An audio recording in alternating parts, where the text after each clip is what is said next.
Moro pitkästä aikaa. Pikkusen venahtanut tämä jakson teko. Tässä on ollut vähän remonttihommaa ja kaikenlaista ylimääräistä puuhaa, niin ei ole ehtinyt tuohon auton rakentamiseen paljon keskittyä, mutta nyt tervetuloa pitkästä aikaa seuraamaan uutta videota. Tämän päivän jakso ei liity millään tavalla tähän imusarjaan, vaikka tästä tämän laipan leikkasinkin. Laipan leikkasin oikeastaan sen takia, että tämä olisi tarkoitus viedä tuohon paikalliselle metalliliikkeelle. Ne lupas mua jeesata sen verran, että ne tekee mulle alumiinista uuden imusarjan laipan. 2.8 niin tämähän on muovia ja muutenkin on tommonen ihme mallinen, niin tuota vanhaa ei pysty hyödyntämään, mutta ihan täysin vain mallikappale sinne metalliyritykseen, niin näkevät vähän mallin, minkälaisen laipan mä tarvitsen alumiinista. Tämän jakson tarkoitus olisi laittaa kuskin penkki. Ja sitten jos sen kuskin penkin kanssa ei mene ihan äärämiseksi, tehdään sille siis kiinnikkeet, niin jos ei mene ihan kauheaksi äärämiseksi, niin sitten sen jälkeen rakennetaan vähän ohjausta. Mulla siihen ohjaukseen ja penkkiin pitäisi olla nyt tarvittavat himmelit. Mä oon penkkiin kiinnitykseen lukenut sääntökirjaa. Siellä pitää olla tämmösiä holkkeja. Mä oon tämmösiä valmistanut. Sitten mulla on tossa putkipalakkia, vahvikelappuaineesta, niin mulla periaatteessa pitäisi olla kaikki siihen penkin kiinnityksen rakentamiseen. Meillähän piti olla enempikin sakkia nyt tässä autorakennuksessa tänään, mutta tässä on monenlaista pikkujoulua ja lenssua liikkeellä, niin mä nyt tässä yksin neppailen sen mitä suinkin kerkiä. Mutta ei mitään, lähdetään vähän kattoo tuota autoa, miltä se tällä hetkellä näyttää. Eli siellä olisi nyt kuskin penkki semmosessa paikassa, mihin mä sen haluan. Tuossa näkyy vähän tuota ohjausta miten se on sinne ajateltu toteuttaa, mutta se, että päästään tuohon tekemään tuolle rattiakselille tuenta, niin meidän täytyy penkki kiinnittää oikein. Nyt tuolla on sitä putkipalakkia, se on vaan nyt täppäilty tuonne, kun ripeltiin kiinni. Siellä ei ole vielä mitään vahvikelappuja eikä mitään. Se on täysin vain hitsattu siihen mallin vuoksi, että nähdään suurin piirtein tuo kuskin penkin paikka, mutta siihen se tulee. Otetaan tuo penkki pois ja otetaan nuo putkipalakit tuohon työstöpisteelle, ruvetaan porraan niihin vähän reikiä noita holokkeja varten ja hitsaillaan ne sinne kiinni ja ruvetaan suunnittelemaan niitä vahvikelappuja tuohon auton korriin.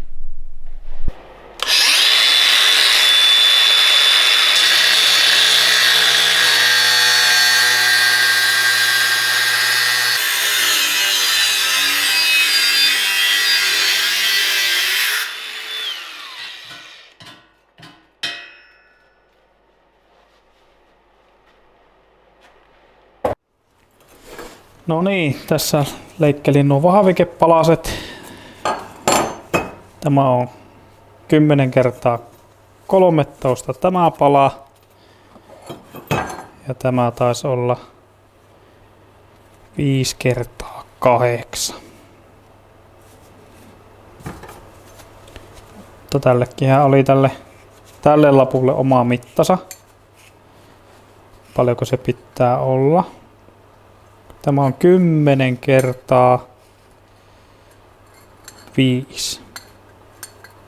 Ja se oli 44 senttiä vähintään tämän palasen koko, niin nythän se sen täyttää. Nyt sitten tämä laitetaan tähän. Tässä on niin joka kantille 1,5 senttiä ylimääräistä. Tuo tuohon keskelle. Porata tarkatetaan tuohon reijät.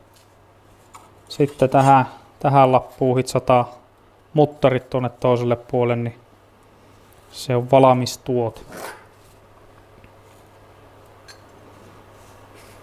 Joo, ruvetaanpa porraamaan. Hei, enhän ole muistanut ollenkaan sanoa, että mehän on saatu ensimmäinen yhteistyökumppani tähän meidän hommaan mukaan. Eli Pro Logo lähti tukemaan meitä tämmöisillä tosi siisteillä paitoilla. Nämä suunniteltiin, toteutettiin täysin yhteistyöllä. Tuli kyllä just semmoset kun piti ja tosi nopea ja huippupalvelu. Et jos jotakin kiinnostaa painattaa paitoja, takkeja, ihan mitä tahansa tekstiilejä, niin oo ihmeessä yhteydessä. Pro Logo on kyllä ihan timanttinen palvelu.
Noin, sitten hitsataan siihen vähän muttareita.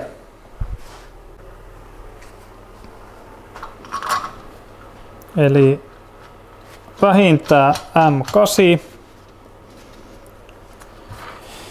Niin, tässähän mulla nyt on sitten semmosia.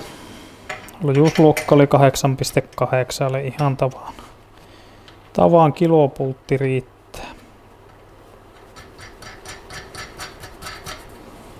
On mennyt hanskat huonoon kuntoon.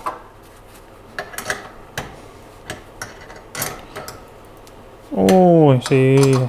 Nyt tarvis noin kirjan, mutta laitetaan tuo. No. Sitten hitsuutellaan ne siihen.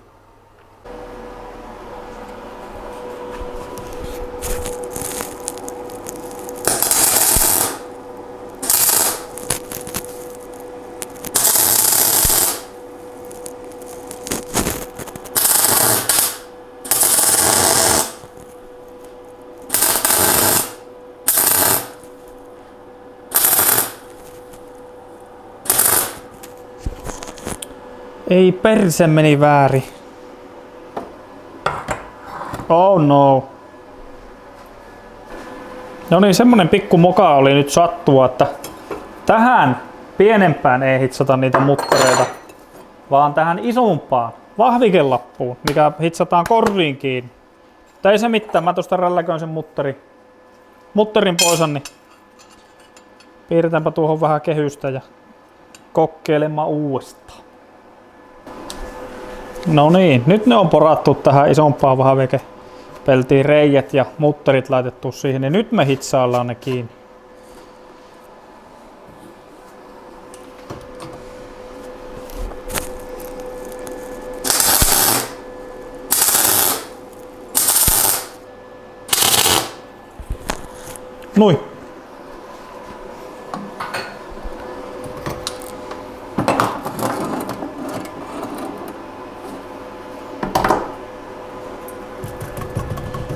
Kuumahan se on.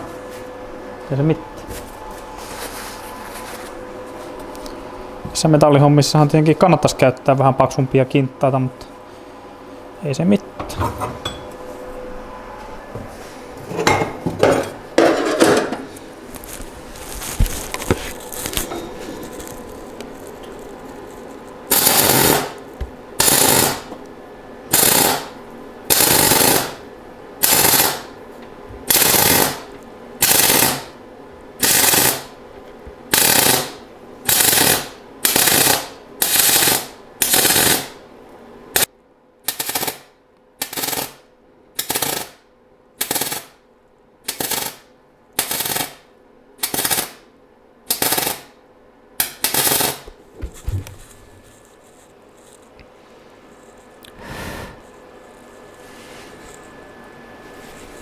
No niin, siellähän olisi nyt meillä nämä vahaviikelaput hitsattuna molemmin puolin. Tuossa mulla on sitten putkipalakkia. Tämä nyt veistellään tänne väliin sopivaksi. Siihen hitsataan nämä laput vielä kiinni. Vahaviikelappuihin kun on hitsattu mutterit, niin tämähän jos sen kummempi sitten kun pultata tuonne kiinni. No, sehän oli kuuma. Eli pallaan näpitse. Se mitti. Noin. Sehän rupiaisi pikkuhiljaa kohta olleen sitten ensimmäinen putki valmis. Tämmöisellä amatöörillä, joka näitä koskaan aikaisemmin tehnyt, niin mennään ihan järkyttävä aika, kun ihmettelee ja miettii, että mihin kohti se tulee. Ja sitten kun miettii tätä, en tiedä näkyykö kameraa nyt tuo toinen puoli, siellä on vielä nuo originelli penkin paikat, niin aika lailla samalle korolle. Aika lailla samalle korolle. Ehkä Inasen tulee ylemmäs, mutta ei oikein saanut tämä kartanitunneli sen mallinen. Muutenkin piti moukaroida tuohon vähän uutta muotoa, että sai tuon lapun nuinkaan alas. Mutta se on siinä. Pitää koittaa sen kanssa pärjätä. Tein ne liian ylhäällä penkki kuin liian alhaalla. On se tymppiä sitten, kun näet nää keulaa ollenkaan, niin sitähän vetelee pitkin pajuukkoja. En mä tiedä, varmaan vetelee muutenkin, mutta ainakin yksi syy sitten vähempi, että ei voi ainakaan sanoa, että en mä nähnyt mitään. Ei siinä. Jatketaanpa tämän putkipalakin kanssa. Leikataan sen sopivaan mittaan. Tätä kartanitunneli puolta pitää Inasen verran viistää. Tätä jo vähän viistelinkin, mutta tuli tuosta viisteestä nyt toistaiseksi vielä liian köykäinen. Pitää viistää sitä enempi, niin tuohon se tullut. Sitten ei muuta kuin katsotaan vaan pulttijako tuolle penkille. Porataan siihen reijät, hitsataan ne holokit, niin se on siinä. No niin, penkkihomma olisi nyt sillä mallilla, että tuolla nyt on ne palakit, vahvikelaput ynnä muut kaikki mitä sääntökirja vaati. Ne on nyt tehty. No tämä homma kusi nyt siihen, mulla ei ollut sopivan kokoista poranterää, että mä olisin saanut ne kierreholokit porattua noihin putkipalakkeihin, niin mun pitää lähteä poranterää kauppaa. Mutta muuten, no mä nyt kokeilin tätä penkkiä tähän vähän läpipulttikiinnityksellä, että miten se noin niin muuten istuu. Vaikuttaisi ihan hyvältä. Tässä on turvakaari, hyvin matkaa. Mun mielestä tuo keula näkyy tosi hyvin. Laitoin tähän polokimet. Kolin tuntuma on mun mielestä tosi hyvä. Penkkiä pystyy vielä liikuttaa eteen taakse. Ei mitään ongelmaa. Eli se olisi siinä. Sitten jossain vaiheessa vielä tuohon apukuskin puolelle tietenkin sama temppu, mutta nyt ainakin pääpiirteissään niin tämä homma olisi tässä. Sitten kun mä saan vielä ne, tai siis sen poranterään, niin mä porraan ne reijät noihin kiinnikepalakkeihin ja hitsaan ne kierreholokit siihen, niin se on avot. Sitten niin toki toiselle puolelle sama juttu, mutta kaikki varmaan nyt näki suurin piirtein, että miten se homma tapahtuu. Sittenhän tähän pitäisi ruveta seuraavaksi rakentelemaan sitä ohjausta, mutta tehdään siitä sitten seuraavassa jaksossa pannaan tämä jakso näiltä osin purkkiin. Oli suhteellisen aikaa vievä tuo penkin kiinnikkeiden teko. Mittaan leikkaa, kato kuvia ja autokin syttyi yhden kerran jo tulleen tuolta. En ollut hoksannut ottaa noita äänieristetoppauksia tuolta auton pohjasta. Ihmettelin vaan, että kun ei automaattimaski, niin ei kirkastukaan, että no mikä siinä on. Nostin maski ylös. Se löi vähän tuolta auton pohjasta liekkiä. No, tekevälle sattuu. Mutta sen verran tästä ohjauksesta, että mähän purin tämä Mersu Orkkis ohjausakselin. Alkupätkä alumiinia, loppupätkä mustaa. Sitten tämä Mersu hieno nivel. Kun tässä on ollut alkuperäisesti se ratin säätö, liuku. Ja täällä on tämmönen todella tyylikäs tämä nivel, niin en mä taida tästä ruveta värkkäämään. Että kävin tuosta hakkeen kaupasta sitten vähän erilaista materiaalia. Eli tää on 20 millistä tankoa, tämmöstä. Sitten ostin tämmösen nivellaakerin. Se sopii just tuohon rintapeltiin. Niin tämä tulee sinne. Sitten tilasin ihan tämmösen oikean nivelen, hitsattava kautta pultattava.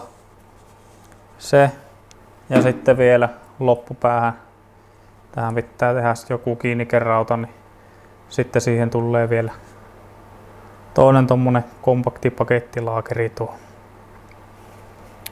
Mutta sitten vaan ratin paikkaa kattua tuohon ja ei muuta kuin hommapaketti. Mutta joo, eiköhän tämä jakso ollut tässä. Kiitos kun katsoit videon. Kokeillaan seuraava jakso tehdä nyt kuitenkin pikkusen aikaisemmin kuin 2 kuukauden päästä. Ihan tietenkin riippuu, että mitä kaikkia ohjelmaa tässä tulee olemaan. Että aika kiireellistä ollut tämä siviilipuoli, että autorakentaminen nyt on jäänyt aika vähille, mutta kokeillaan nyt kuitenkin panostaa tähän ja koitetaan saada houkuteltua ne muutkin jelekot hommiin.